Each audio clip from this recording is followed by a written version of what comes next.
Welcome to weekly Bible stories, and today we're doing the story of Jonah. And we'll do the entire book of Jonah, but it's only 4 chapters, and I have a paraphrase here. I'll begin with Jonah 1. Jonah was a prophet, and one day God told him to go to Nineveh, which was the capital of Assyria. It was many miles away, and tell the people there that unless they turned from their wicked ways, God would destroy their fine city. Now the people of Nineveh were enemies of the Jews, and Jonah did not want to go and warn them so that God would spare them. He thought that they deserved to be punished. Instead of doing as God had told him, Jonah boarded a ship and he headed in the opposite direction of Nineveh. He was trying to run away from God, but of course, God is everywhere. There was a dreadful storm that sprang up from out of nowhere. The winds howled and the waves towered above the ship, and the terrified sailors threw their cargo over the side to lighten the ship. And as they prayed to their gods, the captain found Jonah asleep in his cabin. He woke him up roughly, and he says, "How can you sleep when we are in such danger? Pray to your God that he might save us." The sailors drew straws to see which of them had angered the gods. And when Jonah picked the short straw, they asked him what he had done. And Jonah told them he was running away from his God and that he was being punished. And as he spoke, he realized how foolish and wicked he'd been, and he told them that they must cast him over the side, for God was only angry with him. The sea became rougher and rougher, and in the end, the sailors lowered Jonah over the side of the ship with heavy hearts. And instantly the sea became calm. The sailors were filled with awe and began to pray to God with all their hearts to thank him for sparing them and to promise to worship only him from that day forward. But what about Jonah? The prophet sank swiftly to the bottom of the sea, certain that he was going to die. But when he could not hold his breath any longer, God sent an enormous fish, and the fish opened its mouth and it swallowed Jonah whole. And there inside the fish, Jonah could breathe again and was safe at the bottom of the sea. For 3 days and 3 nights, Jonah sat inside the belly of the fish. He had plenty of time to think about his mistakes and to feel sorry for having disobeyed God. He prayed to God, thanking him for delivering him from the sea and letting him know how remorseful he felt. And after 3 days, God commanded the fish to spit Jonah out unharmed on dry land. And when God once again asked him to take the message to Nineveh, Jonah was ready to do his will.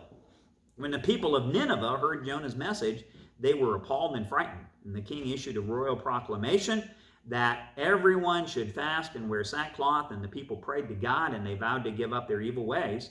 When God saw how sorry the people were, he was filled with compassion, and he forgave them, and the city was spared. But this made Jonah angry, for he felt that the people of Nineveh did not deserve to be saved, and he went to sulk in the desert. The desert was hot, but God made a large leafy plant grow up to protect Jonah from the fierce sun. The next day, God told a worm to nibble the plant, and soon it withered and died. And then Jonah was cross again, but God asked him if he had any right to be angry.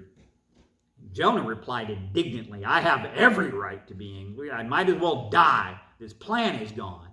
And then God answered, "Jonah, you are unhappy about losing the plant, even though you did not plant it yourself or tend it, or even though it was here for only 1 day and gone the next.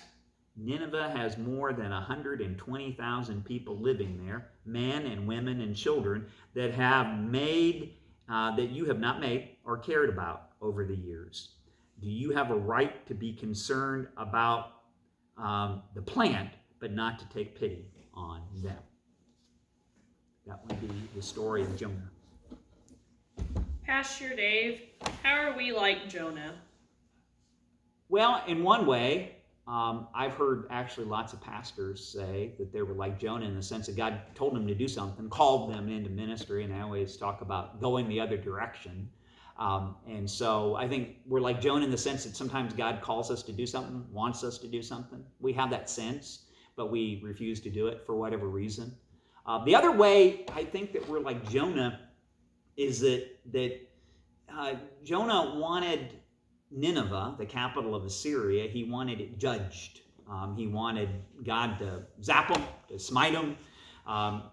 The phrase that we use in youth group is give them a Jehovah jab. And the reason is because they were bad people. I mean, they conquered Israel. They mistreated the Jews. They were not particularly good people. So in that sense, you might say, well, Jonah had every right in the world to be angry with them. and want God to judge them. But then, I can think in my own life about people that I wanted God to judge. And then, in that sense, we're like Jonah because we want God's mercy for ourselves. We want God's compassion and grace to be extended to us and our loved ones, but not to them, to those bad people, not to the people who don't deserve it. And so whenever we're like Jonah, whenever we pick and choose who we want grace extended to. We want grace for these people and not for these people. We want grace for myself, but not for not for my enemies. And so God's response to Jonah is, and again, there's a way in which I always think that when God asks us to do any kind of ministry or to obey him, it's not just for those other people, but it's for us. And so I think God is working on Jonah. Because God could have probably picked, I'm thinking, someone who was more cooperative than Jonah to go. But for whatever reason, he's laboring with Jonah. And so he sends him, the gourd plant to protect him in the hot sun. And so that makes Jonah feel a little bit better. He's sitting there sucking his thumb and sulking. But, okay, I got a gourd plant. He's kind of waiting for the city to be destroyed. It's not destroyed. And then he sends a worm. So God sends the plant, sends the worm, sends the fish, sends the worm to kill the plant. And then he sends a hot east wind. And that makes Jonah even more miserable.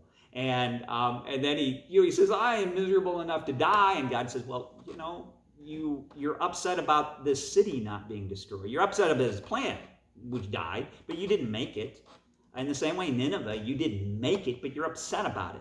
And it's filled with thousands of people who don't know their right hand from their left, and also a lot of cattle. But you didn't have anything to do with this city. This is something that I've created. And so you're mad that you're mad about the plant that I destroyed, but you're not mad about the city that you want destroyed. Or you're not, you think it should not live even though you wanted the plant to live. I guess that would be I guess it would be a question about how we depend on God's compassion, and ought we not extend that compassion to others, even people that we don't think deserve it. And so that would be that's how we're like Jonah.